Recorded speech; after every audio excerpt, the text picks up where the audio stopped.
right. Good afternoon, Dr. Palm. So this is a first for me to be doing this level kind of presentation or thought leadership to kind of share and make some inroads into what you're doing there in West Africa and what we're doing here in the United States.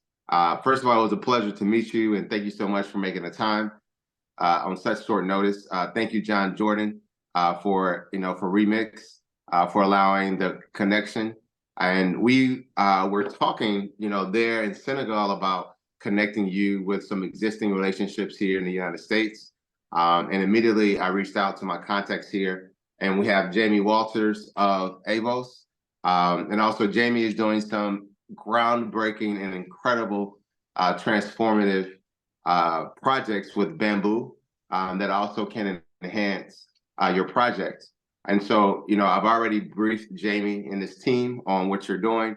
And so now this conversation, albeit 10 or 15 minutes, is literally just to share some ideas about how we can incorporate bamboo and also some existing relationships to support your movement. So without further ado, Jamie, he's a very humble guy. So, I'm going to be pushing on Jamie to kind of, leverage some of his background. But Jamie, just give a quick introduction on who you are and what you're doing and some of the advancements you've made with bamboo.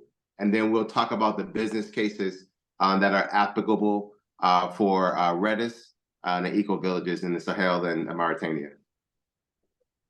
So, hi, I'm Jamie Walters. I'm the CEO and founder of Avos BioEnergy. Been working with bamboo for a few years now. Going to be published in the spring, specifically on using bamboo for transforming mine lands into thriving farmlands and bioenergy parks, using bioremediation that makes an end product of bioethanol. What I like most about bamboo is how it can transform a lot of polluted or even desert lands into becoming oases or farmlands. Being able to use the bamboo as windscreens that work with trees, having products like bioenergy and biochar, being able to use the roots to hold water so that there's a drought. It can survive a drought. It can feed the plants through guttation. I think that the main thing that I like about it is that if the sordic soil, if there's any, heavy metals in the ground, it'll still do well. And that's really important, not only for scaling technology, but for being able to use the feedstock on lands that aren't farming lands. In your case, I think using bamboo would be transformative in lands so that you could aid and help farmers. Lastly, the thing with bamboo and bamboo leaves, it's a great secondary feedstock for livestock, for animals. It gives a lot of fiber. It lowers methane levels by up to 64%. So for me and for what I'm looking to study and try to have impact in emerging economies, I think that bamboo is a game changer. There's other technologies in construction materials as well and paper products.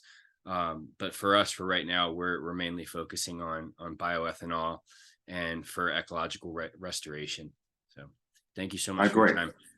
Great. So Jamie, can you talk a little more in detail about the timeline for the growth of bamboo, and also our conversation is around the bio credit, or the carbon credit that's applicable specifically in that marketplace, because again, we're educating Dr. Palm and also his team, which will be reviewing this video about the innovative ways to apply bamboo in this marketplace. Yeah, so what separates bamboo from any other feedstock, including trees, corn, anything in any applications, but specifically in carbon credits, is its growth rate. Its growth rate is 5 to 10 times faster than trees. You can have full maturation within 5 years. You can have land transformation in 2.5 years. So the way that it can grow so fast that it can absorb carbon from the air, put it into its roots, and also produce 35% more oxygen than trees, it's a game changer because it can be quickly scaled, unlike trees that need to take decades. And, the other thing is that if there's a windstorm, bamboo is really flexible. It's not going to die. If there's not rain, if there's droughts, it's going to survive. You really just need to water it its first year, and after that, it's good for 50 years. Great, great, great. And also, can you share where currently you have either studied or utilized bamboo in different markets, just to give a couple of use cases? Yeah, absolutely. I would refer Dr. Palm to Inbar, INBAR. They've already had successful projects in Africa. I've been working in Georgia, throughout the Southeast United States, but there's also cases that have taken place in Central America, using them on gold mines to not only have the plants absorb the gold, but also to reclaim tailings on mine sites. There's also a Dr. David Hughes that's doing work similar with biochar, and he's looking to incorporate bamboo in Kenya and Ethiopia as we speak, on lands that are affected, by desertification and from drought. So it's already internationally proven and well known, and has been for a few decades. But I'm happy to share the any published work you need. Yeah, and Dr. Palm and those that are watching this, we'll be sharing a links, a smart sheet of some of the references that we're making today. What's also interesting, Dr. Palm, and also those watching from the Eco-Village community, is that we see this as a way for investors to see more reasons to ante up and to pour into these projects, mainly because of the possibility of the crop creation, the shorter timeline, also the ethanol aspect, the bioethanol aspect that can come out of this project. Jamie, can you talk more about the other business cases that we can expand? Currently, they are using the trees to provide, obviously, to address desertification, but also provide shading and to decrease the temperature in such a warm region. However, by incorporating this alongside with the trees, I see it as a way to create multiple verticals of revenue for that community that can go back into developing schools and et cetera.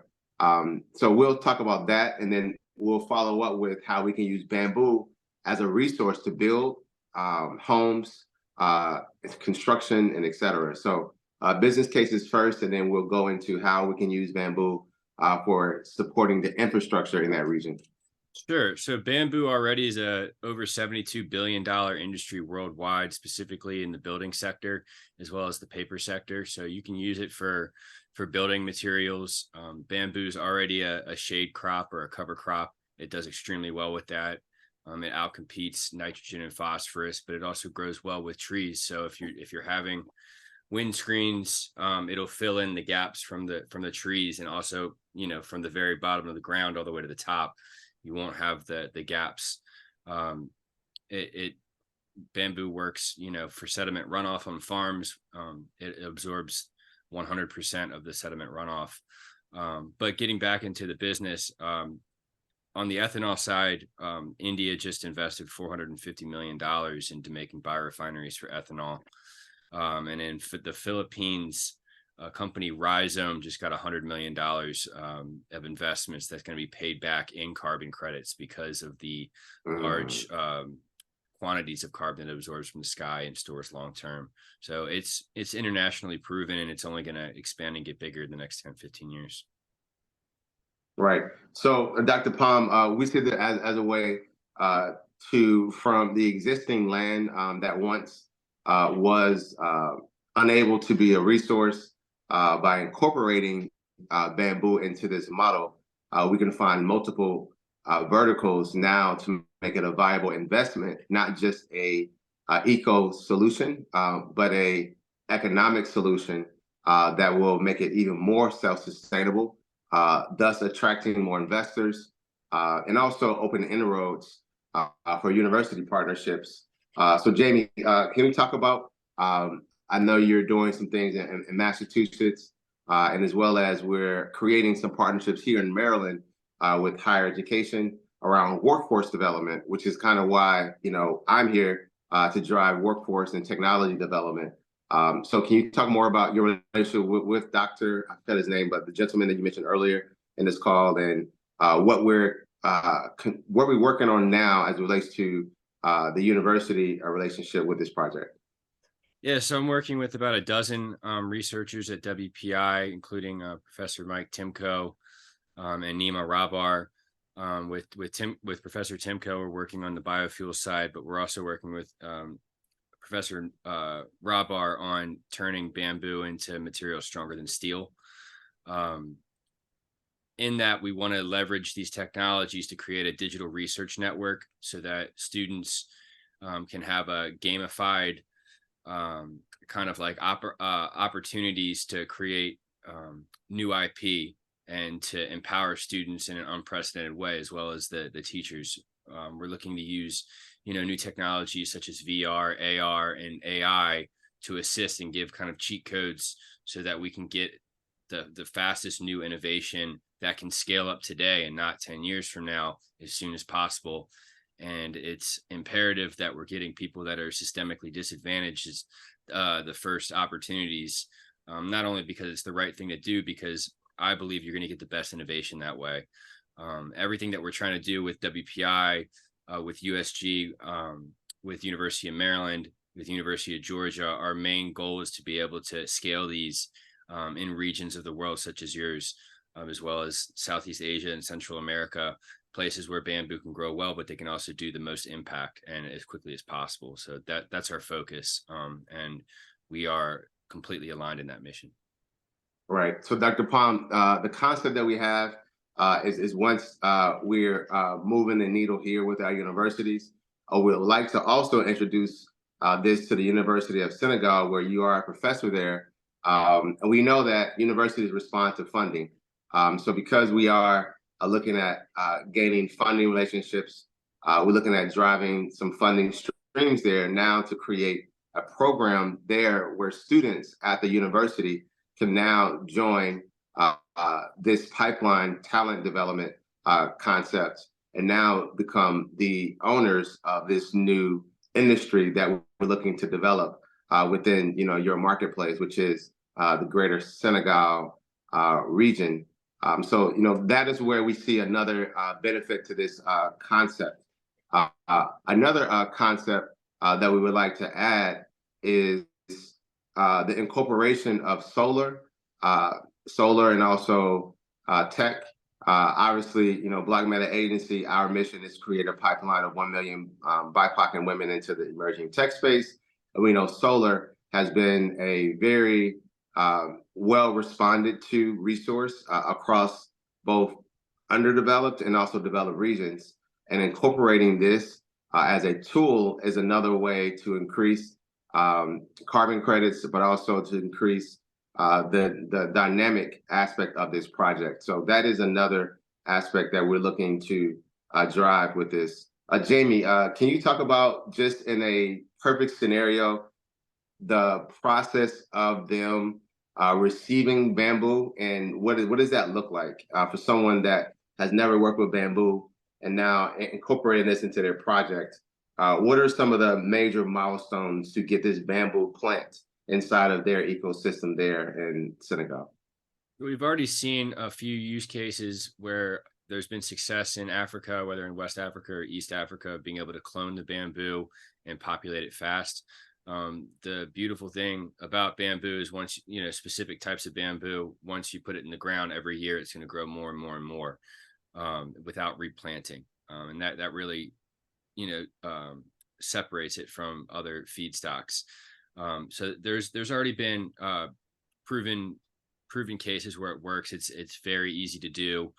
Fortunately, bamboo is, industry that's taken off in Asia the past like 40, 50 years. So we can piggyback off of, existing technology.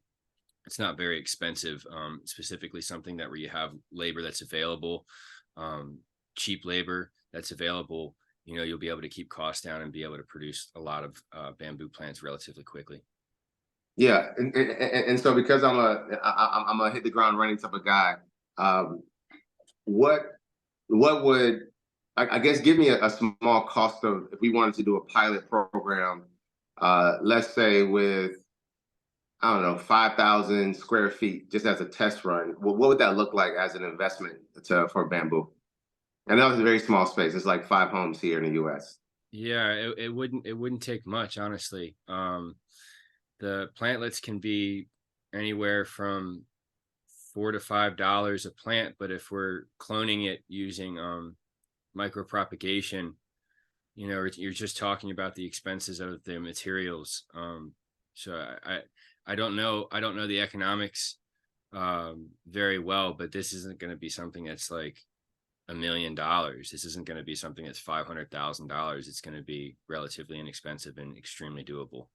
I can get specific costs from the projects that's happened in Africa in the past, but unfortunately, just to be honest, I haven't memorized those numbers, but it Okay. is very, Okay. very, very cost effective. Okay. Great. Great. Great. All right. So that's that part. And I think the last part we want to kind of end on are um, just, I guess, some closing thoughts on, why it's imperative that as we talk about addressing desertification, that we look at bamboo and tech for the long haul, and how it can accelerate the existing work that you all are doing now. My main mission is when I come into these projects is, one, to see how can we incorporate technology. Two, what are some ways that we can find opportunities to create financial verticals or economic verticals for this? And then three, what are some ways that we can obviously address a workforce solution? And on this call, we've addressed all three of those. So in closing remarks, Jamie, what are some closing remarks you want to share with Dr. Palm and also his colleagues that will be viewing this video? Yeah, I would just say that what we're doing right now with the bamboo is really just the tip of the iceberg, and that there's other high value products that are actually much more profitable. The only reason we haven't gone for them is because my partners are subject matter experts in fuel, but biochemicals, bioplastics, again, paper products, the construction products, the absorption materials, or the multi-layered composites. And we talked briefly about biochar and how that can help with farmers, but using biochar products with bamboo, there's extremely valuable products that can be done from that as well. So really, just by using bamboo and starting that, not only does it empower the farmers, but it creates kind of like an algorithmic, or turning a snowball into an avalanche of technological or technology development. And that's our mission, is to be able to provide opportunities and empower students to have new game breaking innovation, and using kind of what we're learning from the fuel side while we're scaling that up and implementing, empowering the people through that other products and other businesses that can come from that. And that's our mission. Okay. And then lastly, my, I guess, commitment to this is, one, obviously to manage this relationship between Avos, Black Meta Agency, and University, Dr. Palm's organization, REDES. Two, to make introductions into the universities at Shady Grove community as it relates to a intercontinental business or university relationship for workforce training. And then three, continue to make introductions to REDES. I've had meetings about tokenizing this project, which would allow investors to financially invest through the form of fintech, by purchasing tokens in a way so that it creates a very transparent and a standardized way for those who are outside of the traditional investment marketplace to find ways to invest. We know that fintech has been adopted in some parts of Africa. We also know that is the next wave of building currency that is not sensitive to the global marketplace, and we'll just leave it there. So that's my commitment to this project. And Jamie, to share a few commitments, as you know, we've kind of shared some today on this call. All right. So thank you all for your time. Dr. Palm, and look forward to communicating with you live. Jamie will be off the radar for a couple of weeks. He'll be recovering from an impending surgery that was delayed. But we wish you well, Jamie. Thank you for your time. Thank you also, Marcus. I know you're watching this as well, and also everyone that's watching. Thank you, John, as well from Remix for your introduction. And we look to incorporate the HBCU Green Fund and your company into this entire model. As I'm sure when you watch this video, you'll get some concepts and ideas. So thank you all, and look forward to next steps.